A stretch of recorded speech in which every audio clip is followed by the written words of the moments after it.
The phone buzzed again, the fourth time in an hour. I didn't need to check the caller ID to know it was Gareth. My fingers hovered over the screen before I finally gave in and answered. Quinn, thank God. I've been trying to reach you all morning. His voice carried that familiar urgency that always preceded a request for money. I'm Quinn Fisher, and I've spent the last decade being my younger brother's personal bank. The irony? I work as an accountant, watching other people's money grow while my own savings account bleeds dry from family emergencies. I'm at work, Gareth. What is it this time? I tried keeping my voice neutral, though my coworkers probably noticed me gripping my coffee mug a little too tightly. It's just, I'm in a bit of a situation. The bank's threatening to repossess the car, and Tatum doesn't know. I need 8 grand by Friday. The mug nearly slipped from my hand. $8,000? Are you kidding me? What happened to the money I lent you last month for the mortgage? Look, things got complicated. Some investments didn't pan out. Investments? I cut him off, my voice rising. You mean gambling? They weren't games of chance, Quinn. I had insider information. Which makes it worse. I massaged my temples, aware of my colleagues, pretending not to listen. Gareth, I can't keep doing this. I'm not made of money. You're single with no kids. Where else does your money go? The entitlement in his voice made my blood boil. Besides, it's what family does. Mom and Dad would have wanted us to look out for each other. The parent card. He always played it when backed into a corner. Don't bring them into this, I warned, standing up and walking to the break room for privacy. They wouldn't have wanted you gambling away your daughter's college fund. So you're not going to help? His tone shifted from pleading to accusatory.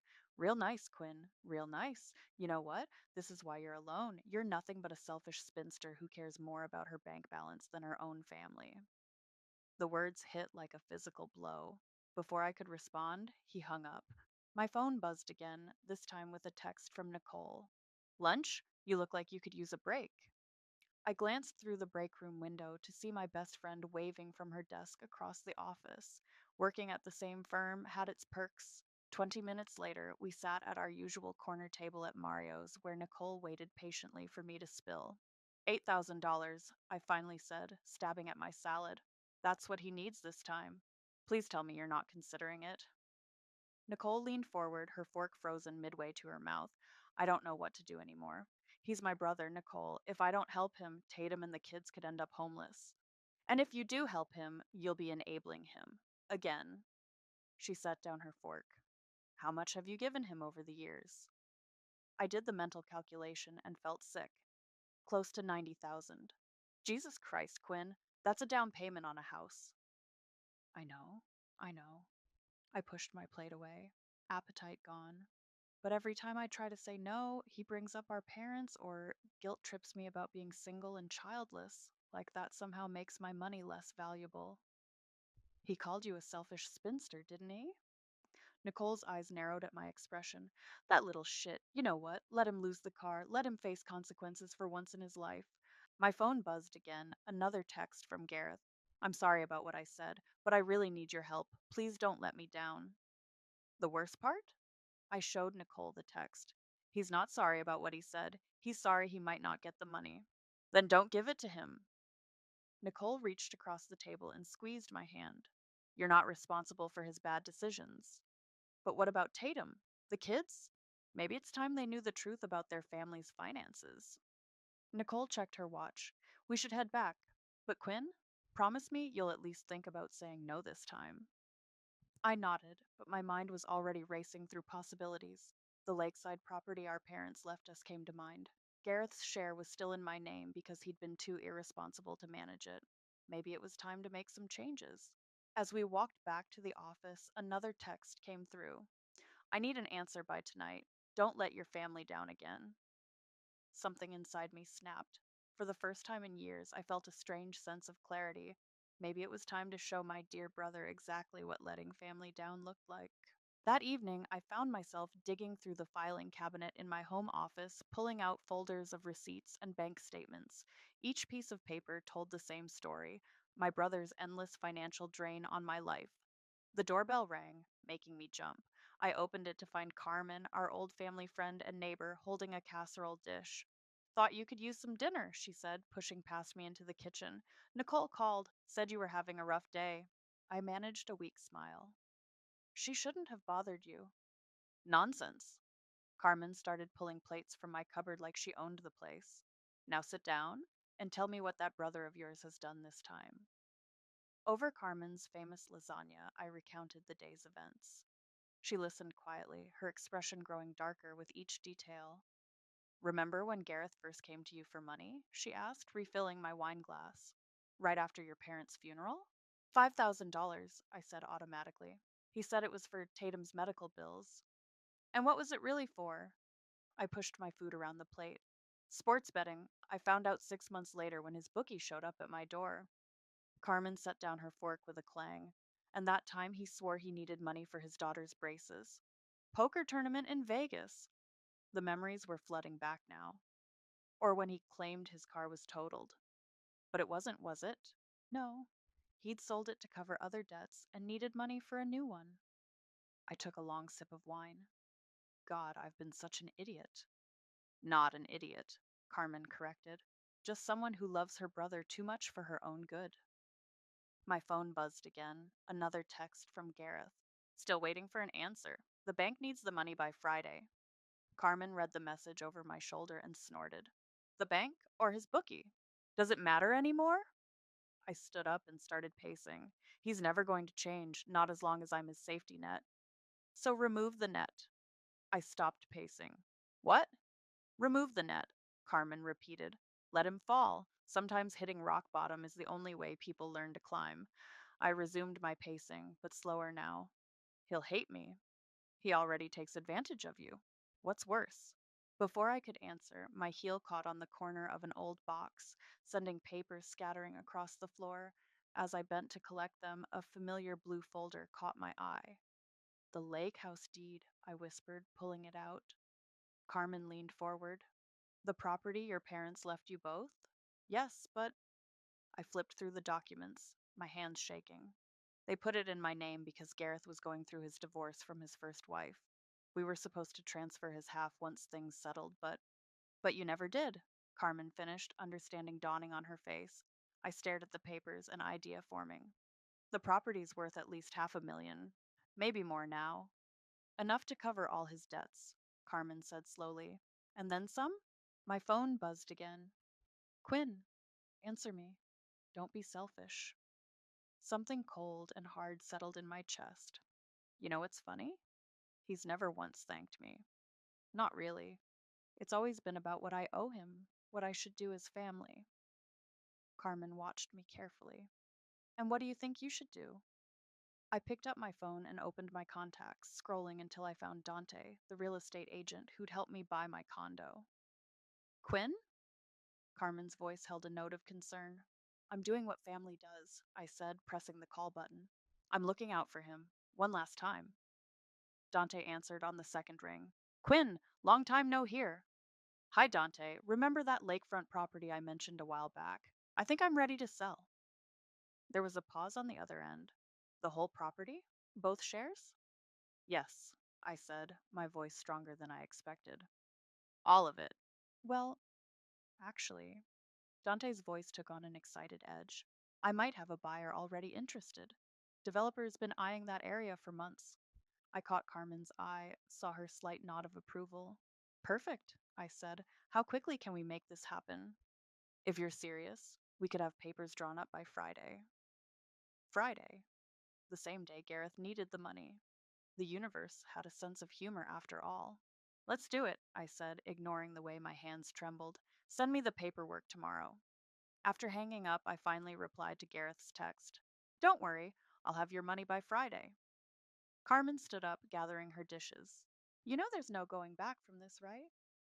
I looked at the deed in my hands, thinking of all the summers we'd spent at that lake house as kids, before Gareth learned to manipulate, before I learned to enable. Some bridges, I said quietly, need to burn.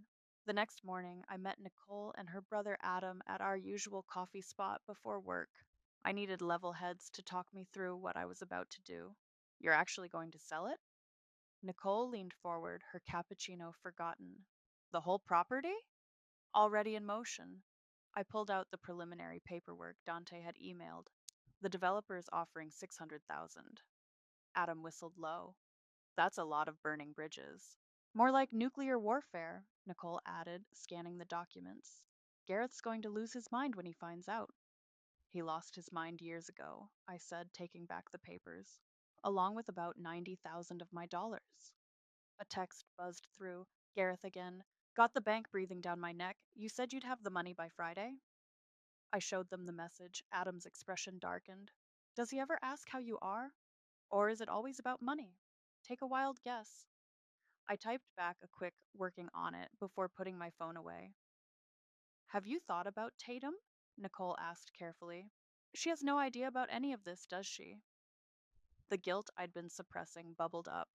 No, Gareth's kept her in the dark about everything, the gambling, the debts, the money he's borrowed from me. Then maybe this is the wake up call they both need, Adam said firmly. Sometimes the kindest thing you can do for someone is let them face reality. My phone rang. Dante this time. I stepped outside to take the call. Quinn, great news! His voice crackled with excitement. The developer wants to move fast. They're offering cash and they'll cover all closing costs. We could close by Thursday. My heart skipped. Thursday? That's that's tomorrow. Too soon? We can push it back. No, I said quickly. Thursday's perfect. Send me whatever you need signed.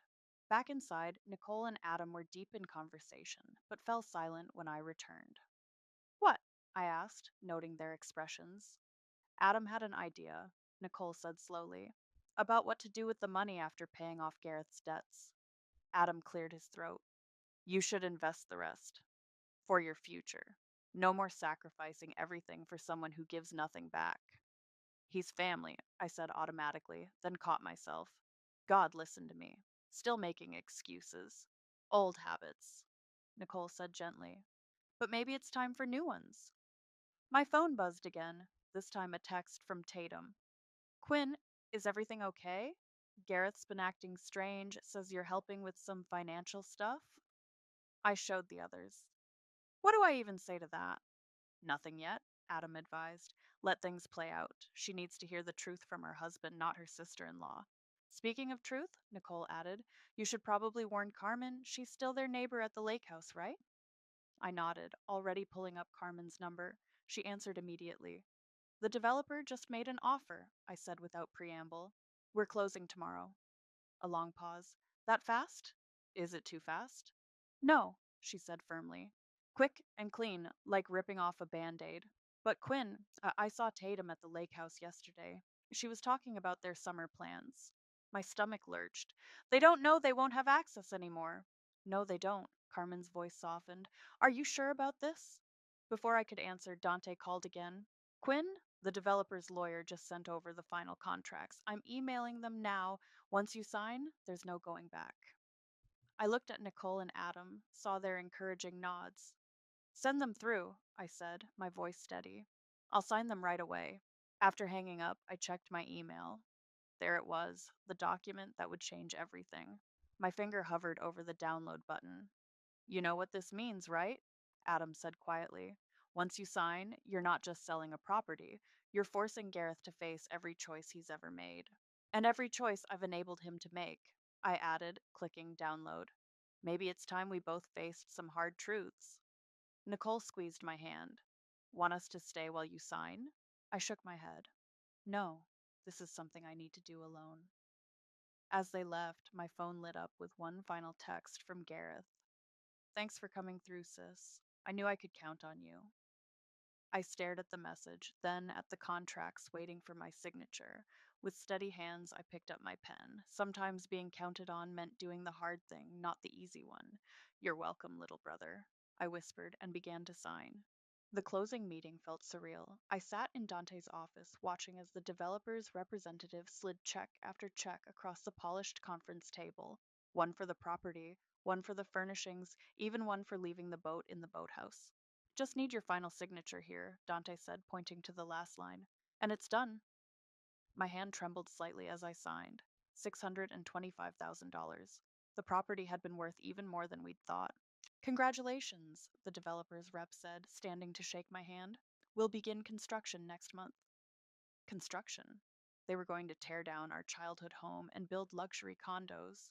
I forced a smile and excused myself, practically running to the bathroom. Nicole was waiting outside, having taken an extended lunch break to be there for moral support. You okay? No, I admitted, splashing water on my face. But I will be. Have you figured out how you're going to tell him? I dried my hands, checking my phone. 3 missed calls from Gareth. I'm not yet. First, I need to fix his mess. We headed straight to the bank where I transferred enough money to cover Gareth's car loan and his mortgage payments. Then to his credit card companies, clearing balance after balance. By late afternoon, I'd paid off every debt I knew about. That's $78,000, I said, staring at the remaining balance in my account. How does someone rack up that much debt without their wife knowing? Practice, Nicole replied dryly. Lots of practice. My phone rang again. Gareth. This time I answered. Quinn, where have you been? The bank's been calling all day about payments hitting my accounts. Did you rob a bank or something? Or something, I said quietly. All your debts are paid. Gareth, every single one. A long pause. How? Does it matter? Isn't this what you wanted? I. Yes, but he sounded confused, almost suspicious. Quinn, where did you get this kind of money? Maybe we should talk about that in person. Tomorrow? No, tell me now. What did you do? I took a deep breath. I sold the lake house. The silence that followed was deafening. Then, you what? I sold it. To developers. They're building condos. You can't. That's not. Half of that property is mine. His voice rose with each word. Actually, no. The deed was in my name. Remember? We never transferred your half after your divorce? Because you said we didn't need to. He was shouting now. You said it didn't matter because we're family. And families are supposed to look out for each other, I said, my voice hardening. Not bleed each other dry. I'm calling my lawyer. Go ahead. The sale's already final. The property's being demolished next month. A crash on his end, something being thrown.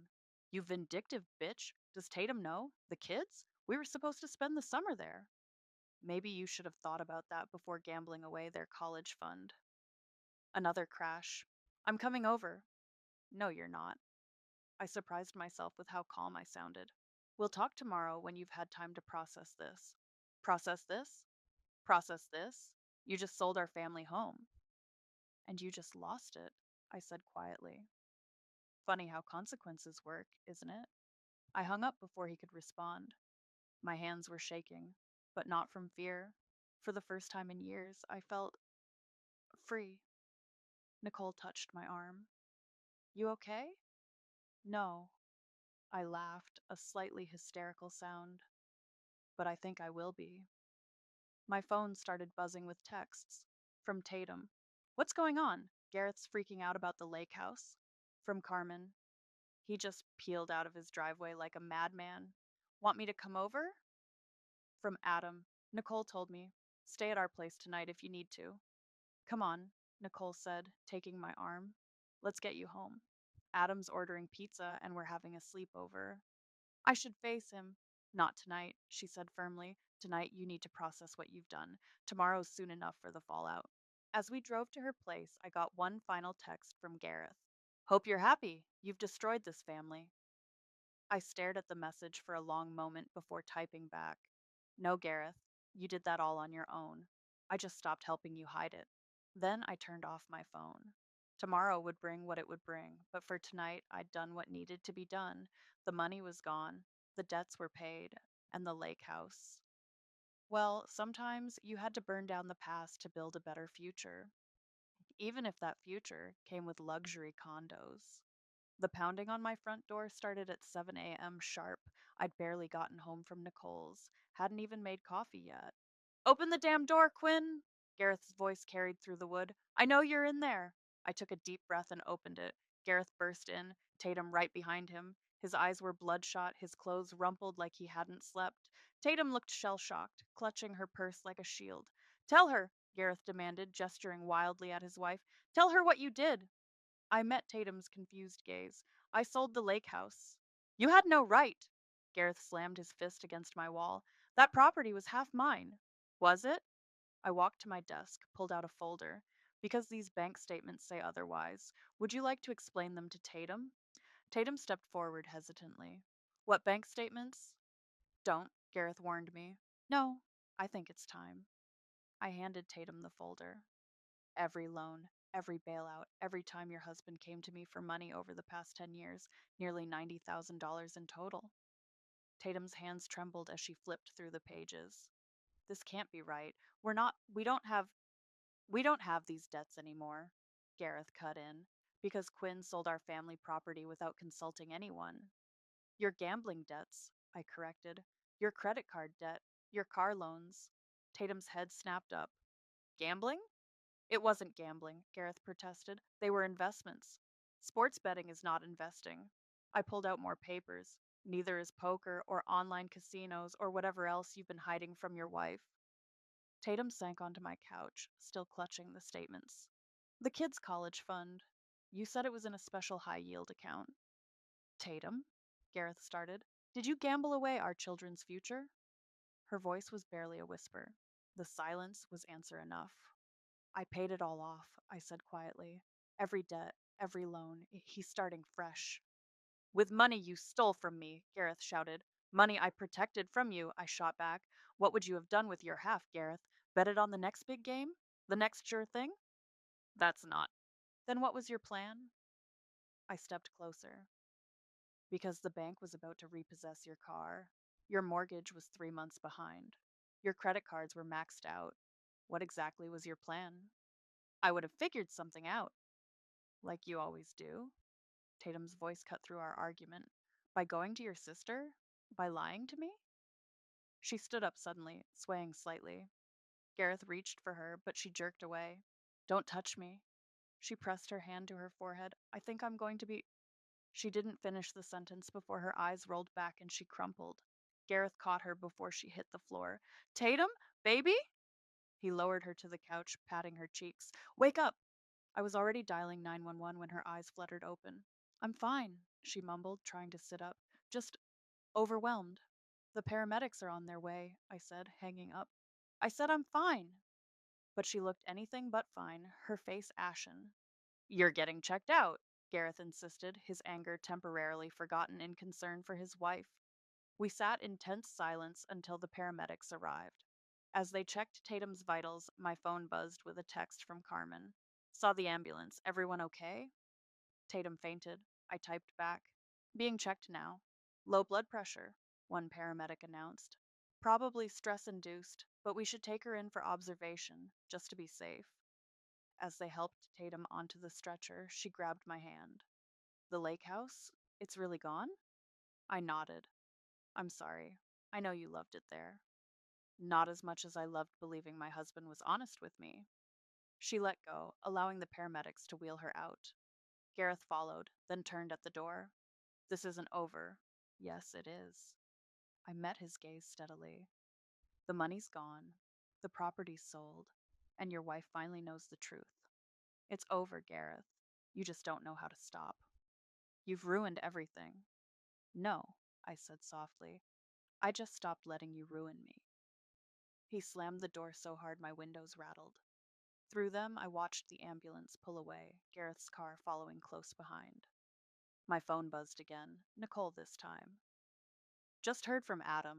Need company?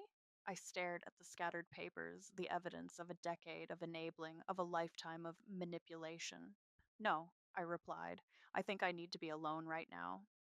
Sometimes the aftermath of a storm was quieter than the storm itself, but that didn't make it any less devastating.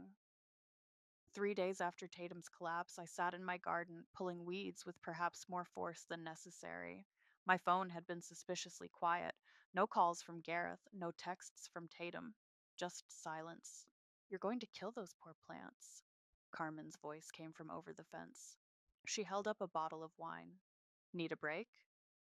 Minutes later, we sat on my patio, the evening sun casting long shadows across the yard. Heard anything? Carmen asked, pouring generous glasses. Radio silence, but the gossip spreading. I took a long sip. My aunt called to tell me I'm heartless. Two cousins unfriended me on Facebook. Even my mother's old bridge club is taking sides. And how are you holding up? Before I could answer, a car pulled into my driveway, Adam's SUV. He got out carrying a manila envelope. Sorry to interrupt, he said, joining us on the patio, but you need to see this.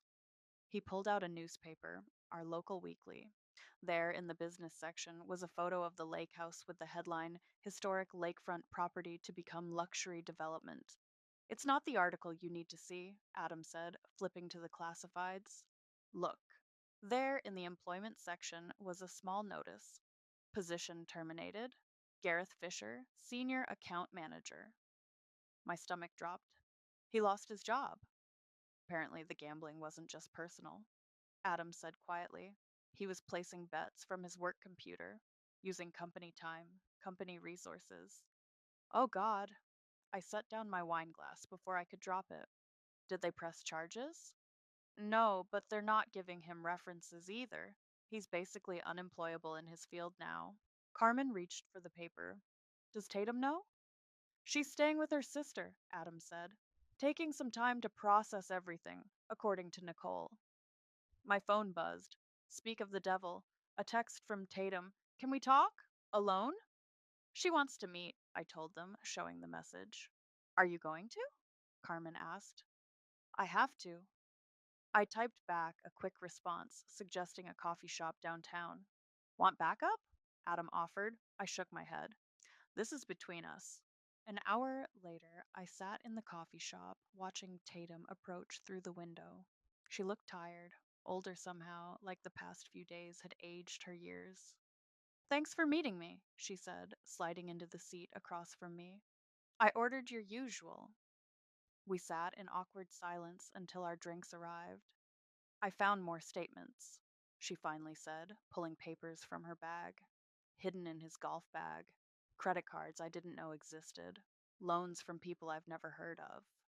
Tatum? No, let me finish. She spread the papers on the table. All these years, I thought we were doing well, planning for our future, our kids' futures. But it was all a lie, wasn't it? And you knew. I knew about the money he borrowed from me, I admitted. I didn't know about all this. Why didn't you tell me? Would you have believed me? She stared into her coffee. No, probably not. Another silence fell. He lost his job, she said finally. Did you know? I nodded. Just found out today. He's talking about suing you for the lake house. He won't win. I know. She looked up, her eyes wet. I'm not here about that. I'm here to say thank you. That caught me off guard. What? For forcing the truth out. For making him face consequences. For, she wiped her eyes. For doing what I should have done years ago. Tatum. I'm leaving him, she cut in. Not just staying with my sister, actually leaving. I've already talked to a lawyer. My coffee grew cold between my hands. Are you sure? The kids deserve better than a father who gambles away their future. I deserve better than a husband who lies to my face. She gathered her papers. I just, I thought you should know. And I wanted to apologize. For what? For blaming you. When you sold the lake house, I thought you were being cruel. Now I realize you were being kind. In your own way. She stood to leave, and then paused. He's not the man we thought he was, is he? Either of us? I watched her walk away, thinking of the brother I'd grown up with, the one who used to protect me from schoolyard bullies, who taught me to swim in that lake we'd just sold. My phone buzzed. Gareth again. You've taken everything from me. No, I thought, putting the phone away without responding. You gave it all away, piece by piece, bet by bet. I just stopped pretending I couldn't see it happening. Sometimes love means letting someone hit bottom, even if you have to be the one who takes away their safety net. The demolition was scheduled for a Tuesday. I hadn't planned to go, but something pulled me to the lake that morning. I parked across the street, watching the construction crews set up their equipment. A tap on my window made me jump. Gareth stood there, looking worse than I'd ever seen him, unshaven, wearing the same clothes he'd had on at my house over a week ago. I rolled down the window. What are you doing here? Same as you, he said, his voice hoarse, saying goodbye. After a moment's hesitation, I got out of the car. We stood side by side, watching the crews work. Remember when Dad built that treehouse? Gareth asked suddenly. The one that fell down in that storm? You broke your arm trying to save your comic books from it. And you stayed with me in the hospital all night. He kicked at a stone. When did we stop being those people, Quinn? Around the time you started seeing me as an ATM instead of a sister. He flinched. I never. Don't. I turned to face him. Don't lie. Not here. Not now. The first crunch of machinery against wood made us both jump. The demolition had begun. Tatum's leaving me, he said quietly. I know. The kids, his voice cracked. She's filing for full custody. Says I'm unfit. Are you? He didn't answer immediately, watching as the excavator took another bite out of our childhood home. I need help, he finally whispered. Real help, not money. There's a gambling addiction program at the community center, I said. Free counseling, support groups. You've researched this? Of course I have. You're still my brother. A crash drew our attention back to the house. The entire east wall was gone now, exposing the kitchen where Mom used to make Sunday pancakes. I found a job, Gareth said. Nothing fancy. Stocking shelves at the hardware store. It's humbling. Good. That's it? Just good? What do you want me to say, Gareth? That I'm sorry? That I'll fix everything? No. He ran a hand through his unwashed hair. I want you to tell me how to start over when you've burned every bridge you ever had. You build new ones, I said simply. Better ones, stronger ones. The excavator moved to the west wing, our old bedrooms. Memories floated out with the dust.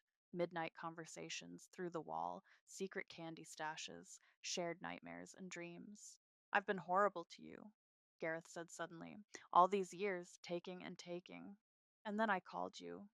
Those names. Said those things. Yes, you did. I don't deserve your forgiveness. No, you don't. He looked at me sharply. But that's not how forgiveness works, I continued. It's not about deserving it, it's about earning it, every day with every choice you make from now on. A loud crack echoed across the lake as the main support beam gave way. The remaining walls collapsed in a cloud of dust and splinters. I don't know how to be better, Gareth admitted. Yes, you do. You're just scared to try. And if I fail, then you fail, but you do it honestly, without dragging everyone else down with you. The dust began to settle, revealing nothing but rubble where our house had stood. Gareth wiped his eyes roughly. Will you? He cleared his throat. Will you come with me? To the community center? I studied him carefully. To sign up for the program? Yeah. Today, if possible, before I lose my nerve. The construction crew was already clearing debris, preparing the land for its new future. Sometimes, I realized, you had to completely demolish something before you could rebuild it. Okay, I said, but I'm not paying for anything. Not anymore. I know. He managed a weak smile. I brought cash for the registration fee. Earned it honestly, too. As we walked to our cars, he paused. Quinn, I really am sorry. For everything. I know. I looked back at the empty lot. But sorry isn't enough anymore. Show me you mean it. Show Tatum. Show your kids. One day at a time. One choice at a time. He nodded, understanding finally showing in his eyes. As we drove away from the lake, I watched in my rearview mirror as the last pieces of our past were loaded into dumpsters.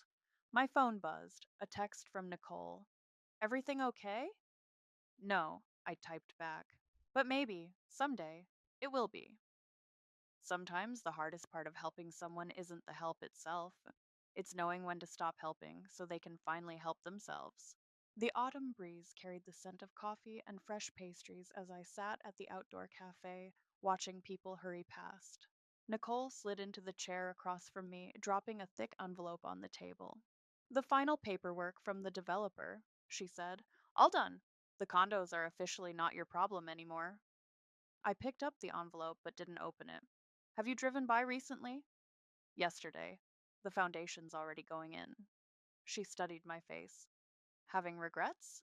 No. Just, I gestured vaguely. Memories. Speaking of memories, Nicole nodded toward the street. Incoming. Gareth approached our table, looking markedly different from the last time I'd seen him. Clean shaven, pressed shirt, clear eyes. He carried a small gift bag. Mind if I join you? I gestured to the empty chair. He sat, placing the bag in front of me. What's this? Open it. Inside was a small wooden box. I recognized the craftsmanship immediately. He'd made it in the hardware store's woodworking workshop. Open the box, he prompted. Inside was a check, not a large one, but significant. It's my first repayment, he said quietly. From my hardware store salary and the weekend moving jobs I've been taking, it's not much. Gareth, you don't have to. Yes, I do. His voice was firm. 6 months of sobriety chips don't mean anything if I don't make amends. Real ones. Nicole excused herself, giving us privacy. How's the program going? I asked, though I already knew. Carmen kept me updated through her weekly volunteer work at the community center. Hard, good, both. He stirred his coffee. Tatum brought the kids to my meeting last week, first time since everything. That's good. Yeah, we're talking about supervised visits. Maybe dinner once a week. He looked up. I'm not asking her to come back. I need to prove I can be reliable first, to them and to myself. A notification pinged on my phone. A news alert about the lake property development, Gareth noticed. Carmen sent me pictures of the construction. He said, it's strange seeing it change. Everything changes. Not everything. He pulled something from his pocket, a small worn photo. Us as kids, sitting on the lake house dock. Some things just get buried under years of bad choices. Gareth, let me finish, please. He set the photo down.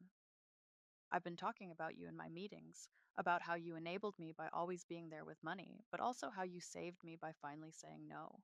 How selling the lake house was the best thing anyone's ever done for me, even though I hated you for it at the time.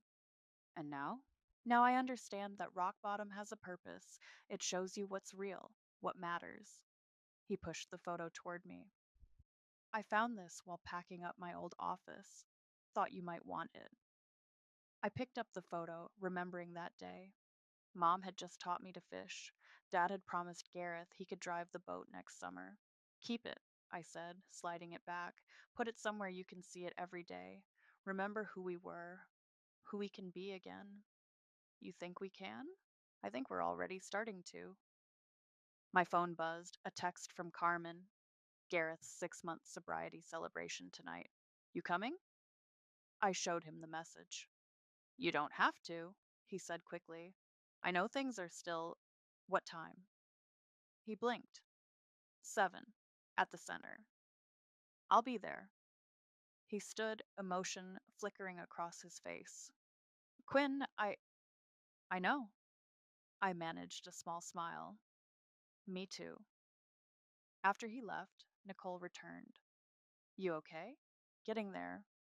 I picked up the wooden box, running my fingers over its careful craftsmanship. He made this himself. Small steps. Better than no steps. My phone buzzed again, Tatum this time. Taking the kids to Gareth's celebration tonight. Want to sit together? I looked at the lake house demolition notice still lying on the table. The past was gone, bulldozed into memory. But maybe that's what we all needed, clear ground to build something new. Want company tonight? Nicole asked.